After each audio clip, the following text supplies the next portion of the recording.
안녕하세요. 반갑습니다. 네, 오늘은 날씨가 추워지는 겨울인데, 체온 유지하는 거에 대해서 나눠보려고 합니다. 현대인들의 체온을 측정해 본 결과, 1도가 떨어져 있다고 하죠. 우리 사람들은 36.5도여야 모든 생활을 하는데 원활하게 할 수 있는데, 1도가 떨어지다 보니까 굉장히 문제가 많이 발생하고 있습니다. 근데 이 체온을 36.5도를 일정하게 유지하는 것은 어떻게 보면 건강을 일정하게 유지하는 거와 직결된다고 볼 수가 있겠어요.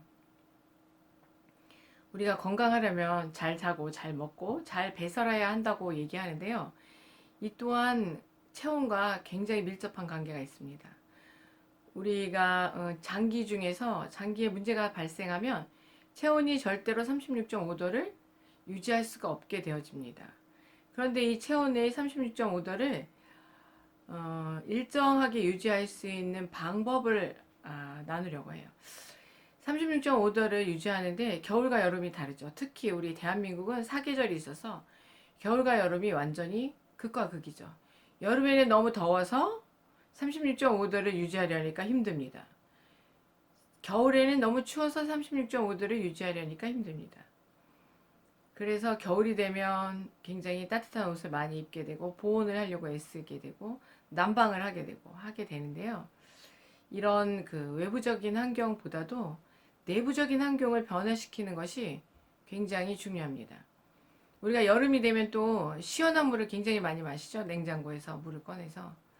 그래서 우리는 냉장고로 인해서 체온이 35도로 내려가는데 냉장고가 엄청난 공헌을 했죠. 네. 어쩌면 냉장고가 굉장히 많은 음식들을 저장해 주므로 오랜 기간 저장해 주므로 어, 우리의 식생활에 개선을 주었다면 또 그 부작용이라고 할까요? 찬 음식들을 보관하다 보니까 우리가 찬 음식을 먹게 되고 찬 물을 사계절 내내 드실 수 있다 보니까 우리의 체온등이 35도로 떨어지는 36.5도에서 35.5도로 떨어지는데 굉장한 공헌 아닌 공헌을 하게 되었죠. 그래서 질병이 굉장히 많아졌는데요. 여름에 특히나 주의하여야 할 것이 찬물을 계속 마시면 물론 환경적인 온도와 체온이 같이 올라가니까 그 체온을 조절하기 위해서 찬물을 마시게 되는데요. 그 찬물을 마심으로 해서 당장은 그때 여름에는 좋은데요. 좋을 수 있겠지만 여름에 관리를 잘 못하면 겨울에 굉장히 고생하십니다. 찬물을 집어넣다 보니까 36.5도의 체온이 식어져요.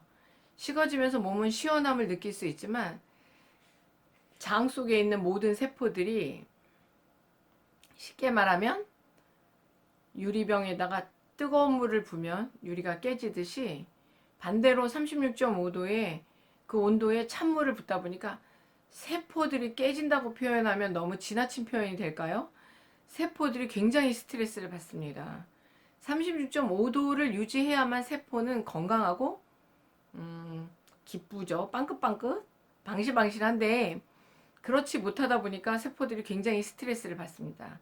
찬물이 들어가다 보니까 스트레스를 받아서 유리병이 뜨거운 물에 깨지듯이 아니면 너무 찬 곳에 가면 유리병이 깨지듯이 세포가 원활한 일을 하지 못하다 보니까 여름에 찬물을 많이 마신 분은요 반드시 겨울에 감기에 잘 걸려요. 정말 신기하죠. 그리고 찬물을 많이 마시면 마실수록 배탈이 많이 난다는 거. 위장의 상태와 장의 상태들이 안 좋아져요. 찬물을 마실 때 그 순간에는 시원해요. 막 엄청난 시원함, 상쾌함을 느끼지만 그 상쾌함 뒤에 뒤따르는 배탈이라든가 겨울에 자주 찾아오는 감기로부터 자유롭지 못하죠. 굉장히 튼실해 보이는데 뭐 몸집도 좋고 그런데 늘 감기에 걸려 사는 사람들이 있어요. 보면은 생활 속의 습관처럼 냉장고에 찬물을 두고 마시더라는 거죠. 저희 집도 한 5년 전까지는요. 당연히 냉장고 문을 열면 찬물이 그 페트병에 두세 개씩 준비되어 있었는데요. 그 찬물을 어느 날 과감히 버렸습니다. 한 병도 집어넣지 않았습니다. 그랬더니 어떻게 돼요? 급하니까 여름에 집에 돌아왔는데 물을 마시긴 마셔야 하니까 그 찬물을 찾다가 없으니까 그냥 상온에 있는 물, 정수기에서 나온 물을 그냥 먹더라고요. 물론 정수기에 냉수 기능을 꺼놨죠. 오프 상태로 해놨기 때문에 정수기에서도 찬물이 나오지 않게 제가 이런 얘기를 그 냉장고에서 물을 제거하라 라고 했더니 정수기물 찬물을 나오게 해서 그 물을 마시더라고요. 내 손이 닿는 곳에 내 주변에 찬물을 냉수를 완전히 차단시키는 거예요. 처음부터. 왜냐면 있으면 내가 먹게 되거든요. 그렇게 했더니요 놀라운 일이 벌어지는 거예요. 정말 배탈이 한 번도 안 걸리고요. 심지어는 설사를 한 번도 안 하더라고요. 온 가족이 다 모두가. 네. 그래서 요즘은 여름에 혹시 너무 요즘 40도 뭐 38도 이렇게 그 폭염주의보가 내릴 때만 대비해서 페트병 아주 작은 병 있잖아요. 거기다 한 병 정도만 냉장고에서 준비해 놓습니다. 응급용으로. 그렇게 40도가 된 날 돌아왔을 때 정말 딱 반잔만 먹습니다. 반잔. 왜냐면 너무 그 환경적인 온도로 인해서 내 체온이 올라가 있기 때문에 살짝 물을 뿌려주는 거죠, 몸에다가. 그리고 그 반잔을 먹고 이어서 상온에 준비되어 있는 그 물을 마시게 합니다. 그래서 항상 장의 온도를 36.5도를 우리의 체온을 유지시켜주는 것이죠. 물론 장의 온도는 우리가 체온계로 쟀을 때 또 다르게 좀 더 다르게 재는데요. 항문을 통해서 우리가 항문을 통해서 재게 되는데요. 사실 우리가 36.5도의 체온은 귀에서 쟀을 때랑 항문에서 쟀을 때랑 조금 다른 입에서 쟀을 때랑 조금 다른 부분이 있긴 하지만요. 우리가 상식적으로 알고 있는 선에서 이 36.5도를 유지한다는 것은 우리의 건강 생활을 좀 더 항상성 있게, 그러니까 항상 유지되는 항상성을 지켜낼 수 있는 방법 중에 하나라는 거죠. 그리고 우리가 물을 이렇게 상온수를 드실 뿐만 아니라 따뜻한 물을 드심으로 해서 36.5도를 잘 유지할 수 있는 방법이 있겠고요. 또 우리가 겨울에는 이 체온을 유지하기 위해서 전기장판들을 많이 사용하시는데요. 전기장판은 전신용이기 때문에 전신이 들어가서 우리가 그 체온을 유지하려고 하는데요. 사실 우리 뇌는 전신에 전기장판을 깔면요. 너무 덥다고 느끼기 때문에 이불을 차내게 되죠. 그래서 오히려 감기에 잘 걸리는 원인이 됩니다. 그래서 기본으로 난방을 해주고 전기장판은 배꼽 아래로 깔아서 사용하시는 게 훨씬 좋습니다. 왜냐하면 우리의 뇌는 체온을 인지하는 기능도 있는데요. 체온을 인지했을 때 전신에 전기장판을 깔아주면요. 너무 덥다고 느끼면서 오히려 이불을 걷어참으로 인해서 면역력을 오히려 떨어뜨리는 효과를 내기 때문에 좋은 부분이 아니라고 생각됩니다. 오히려 부분적으로 필요한 곳에 열을 집어넣어줬을 때 우리의 뇌가 그것을 인지해서 오히려 대사를 더 촉진시켜서 더 활성화시켜서 면역력을 올리는데 훨씬 좋은 역할을 해내는 것을 제가 4, 5년의 경험을 통해서 많이 보게 되었습니다. 특히 우리가 오장육부가 있다고 하는 발바닥, 손 이런 데에 열을 넣어주면요. 우리가 이제 열을 넣어준다 그래서 주열을 한다고 합니다. 주열을 해주면 굉장히 대사가 활성화되면서 우리 몸의 모든 기능들이 활발해지는 것을 보게 되거든요.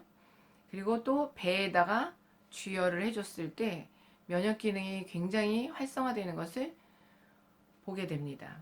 그래서 우리가 전기장판을 사용하는 것보다는 전기장판을 전신에 사용하는 것보다는 반만 사용하는 것이 굉장히 지혜로운 방법으로 사용하는 것이라고 볼 수 있겠습니다. 네.